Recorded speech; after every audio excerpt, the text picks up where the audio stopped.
ராமாயணம்.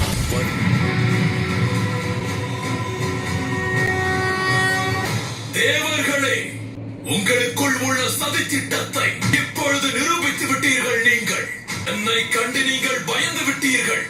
உங்கள் ஒருவரையும் உயிரோடு விட மாட்டேன். இவனையும் தான் கொன்றே தீருவேன். வருணதேவா, என்னிடம் பரசுராமர் அளித்த நாராயணரின் சக்தி வாய்ந்தவில்லை. தம்மிடம் ஒப்படைக்கிறேன். தர்மத்தை காக்க எப்பொழுது இது தேவைப்படுகிறது அப்பொழுது பெற்றுக்கொள்ள எனக்கு அனுமதி வேண்டும். அக்னி ஆயுதம்.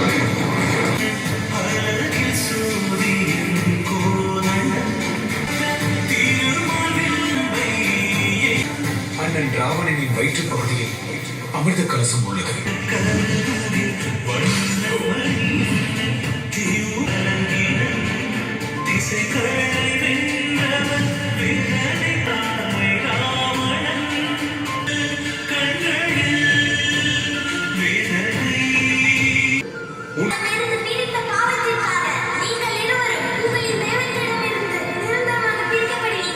பூவுலகத்தில் நீங்கள் எடுக்கும் 3 பிறவிகளில் நானே உங்களுக்கு முக்தி அளிப்பேன்.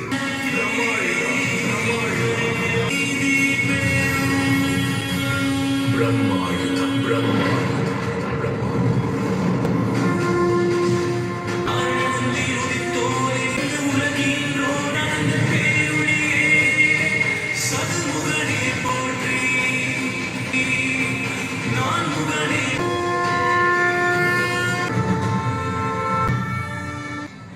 அங்கு வைத்து அவனை அழித்தால்தான் பிரம்மாயுதத்தின் சக்தியால் உலகிற்கு எந்த தீங்கும் நேராது.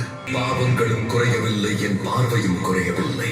அநீதி எவ்வளவுதான் தலைவிரித்து ஆடினாலும் நீதி வழியில் செல்லக்கூடியவன் அநீதியின் கண்களை பார்த்துதான் தாக்குவான்.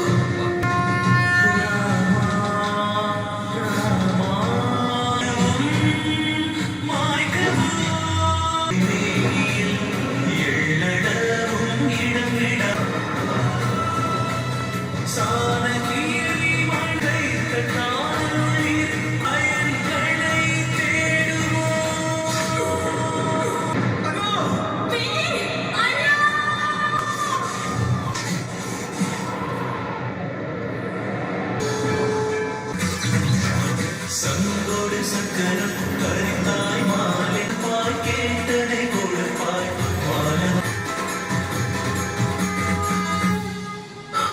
ராமா ராமா ராமா ராமா. முக்கோடி வாழ்நாளும் யாராலும் தவறும் இதே எழுத்தாய் காய்.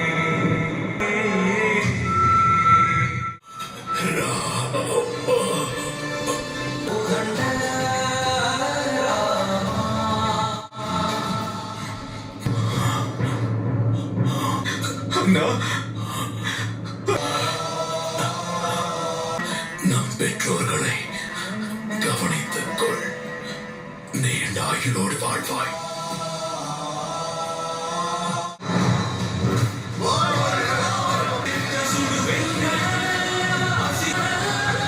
நீண்ட போராட்டத்திற்கு பிறகு ராவணனை வென்று விட்டீர்கள். எங்களுக்கு கட்டளையிடுங்கள் பிரபு. ராவணனின் உறவுகளையும் இலங்கையில் உள்ள அசுரர்களையும் அரக்கிகளையும் தேடி கண்டுபிடித்து அழித்து விட்டு வருகிறோம். அசுர இனம் இருந்த இடமே தெரியாமல் போக வேண்டும். இந்த உலகத்தில் அசுர சக்தி இருந்ததற்கான அடையாளம் தெரியக்கூடாது. நிறுத்துங்கள். பழிவாங்க சொல்கிறீர்களா? அந்த எண்ணம் தான் தவறானது. நமக்குள் வரக்கூடாது. அநீதியை இழைத்தவன் தண்டனை பெற்றான். கரை விழுந்த துணியை துவைக்கத்தான் வேண்டும். வெற்றியின் உற்சாகம் நம் எல்லோரையும் கூட நீதியின் பாதையில் இருந்து விலக்கிவிடும். எதிரிகளுக்கு கூட அநீதியை இழைத்து விடாதீர்கள். அவர்களும் உங்களைப் போலத்தான் தங்கள் மன்னரின் கட்டளைக்கு அடிபணிந்து நடக்கக்கூடியவர்கள். ராமா, போரிலே உறவுகளை இழந்தவர்களையும் காக்க வேண்டும்.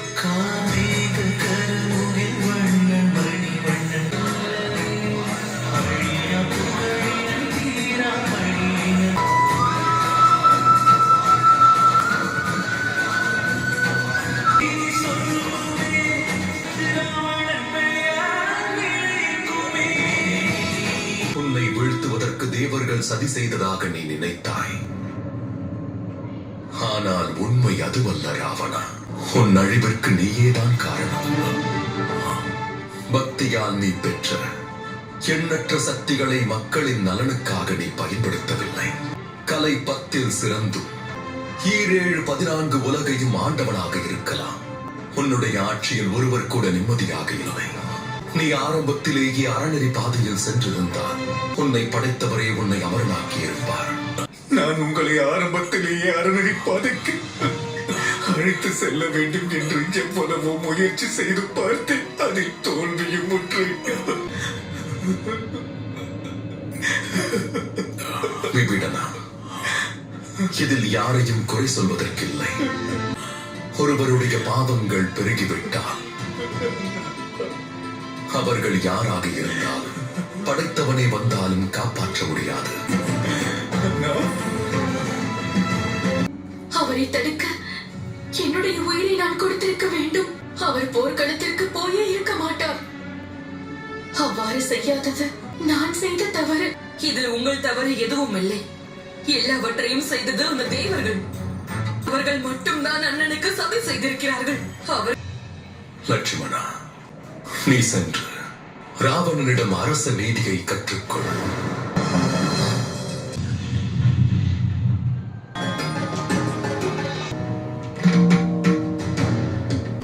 என் அண்ணன் உன்னை ஞானி என்று கூறுகிறார். ஆகையால் அவர் அறிவுரையின்படி உன்னிடம் அரச நீதியை கற்றுக்கொள்ள வந்தேன்.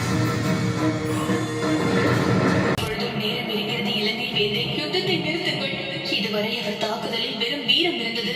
ஆனால் இனி கோபமும் இருக்கும். இதே உலகில் உள்ள யார் வேண்டுமானாலும் நம்பலாம். நான் நம்ப மாட்டேன். கிடைக்க வேண்டிய சக்தி கிடைக்கவில்லை. யாரோ சதி செய்திருக்கிறார்கள்.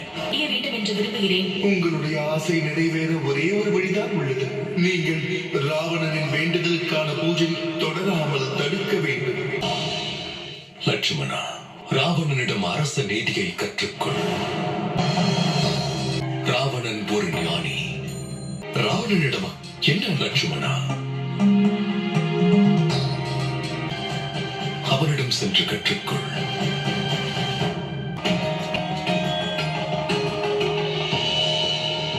என் அண்ணன் உன்னை ஞானி என்று கூறுகிறார். ஆகையால் அவர் அறிவுரையின்படி உன்னிடம் அரச நீதியை கற்றுக்கொள்ள வந்தேன்.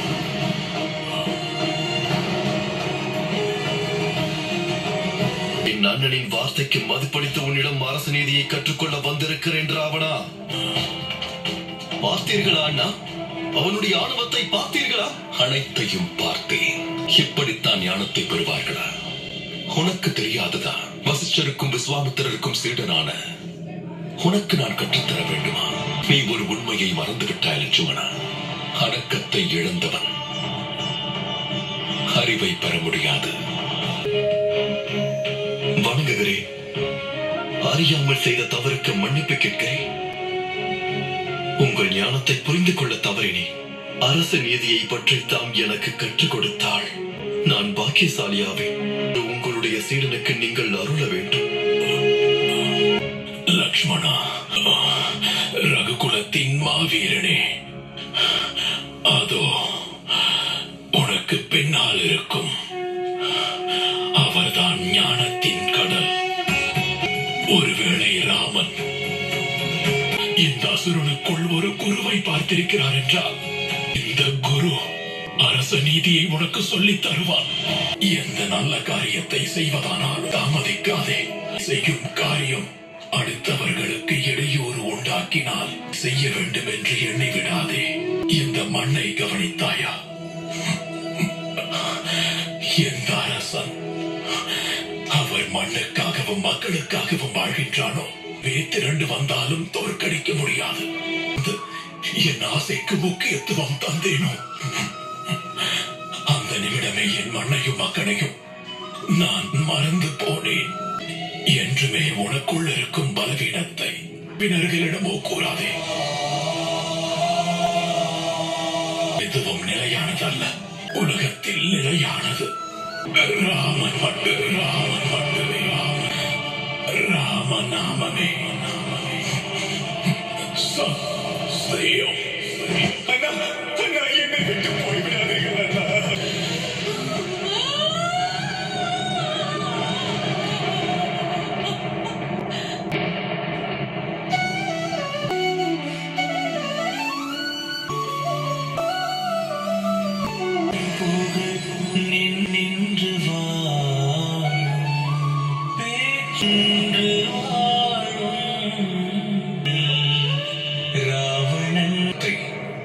உலகம் என்றென்றும் பாராட்டும். உலகை காக்கும் திருமால் மானிடராக அவதரித்து மண்ணுலகை காத்தார்.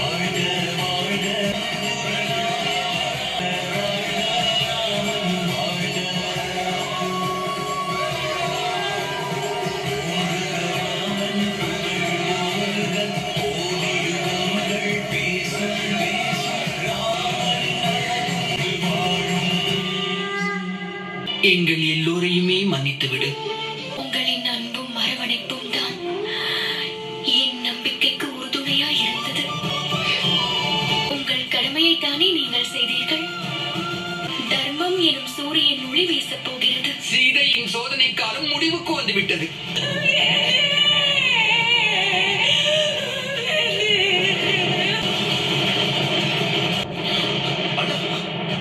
இயற்கையின் இந்த சீற்றம் எதை குறிக்கின்றது? இது பண்புடைய ஒருவரின் புலம்பல். இது எல்லாவற்றையும் அழித்துவிடும். தேவி மண்டோதரியின் புலம்பல் லட்சுமணா.